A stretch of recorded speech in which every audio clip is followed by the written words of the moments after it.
Raviteja land mark simple గానే ఉంది. Star హీరోల ల్యాండ్ మార్క్ చిత్రాలంటే ప్రత్యేకమైన ప్లానింగ్ ఉంటుంది. ల్యాండ్ మార్క్ సినిమాలంటే రెగ్యులర్ సినిమాల కంటే రెట్టించిన అంచనాలు నెలకొంటాయి. ఈ నేపథ్యంలో హీరోలు ఇలాంటి సినిమాల విషయంలో మరింత జాగ్రత్తగా వ్యవహరిస్తుంటారు. కథ ప్రత్యేకంగా ఉండాలని, డైరెక్టర్ సీనియర్ అయి ఉండాలని, నిర్మాణ సంస్థ అగ్రగామిదై ఉండాలని చాలా మంది స్టార్లు భావిస్తుంటారు. కానీ మాస్ రాజా రవితేజకు మాత్రం అలాంటిదేమీ ఉండదని తెలుస్తుంది. ఏదైనా అది మంచి సినిమా అయితే చాలు అన్న తీరులో కనిపిస్తున్నారు. నెంబర్ గురించి పట్టించుకోలేదు. ప్రస్తుతం హీరోగా మాస్ జాతర రిలీజ్ కు రెడీ అవుతున్న సంగతి తెలిసిందే. ఈ సినిమా నెంబర్ ఎంతో తెలుసా? అక్షరాల 75వ చిత్రం.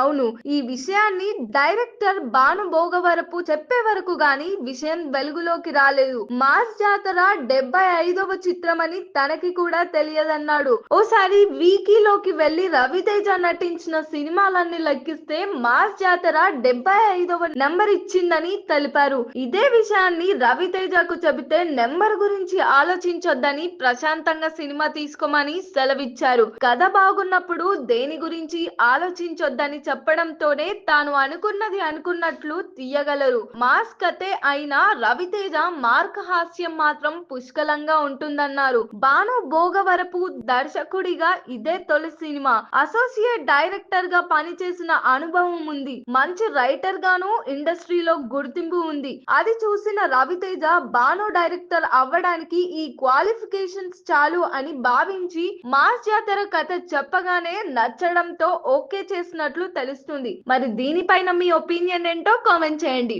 మరిన్ని మూవీ అప్డేట్స్ కోసం చూస్తూనే ఉండండి LG ఎంటర్టైన్మెంట్.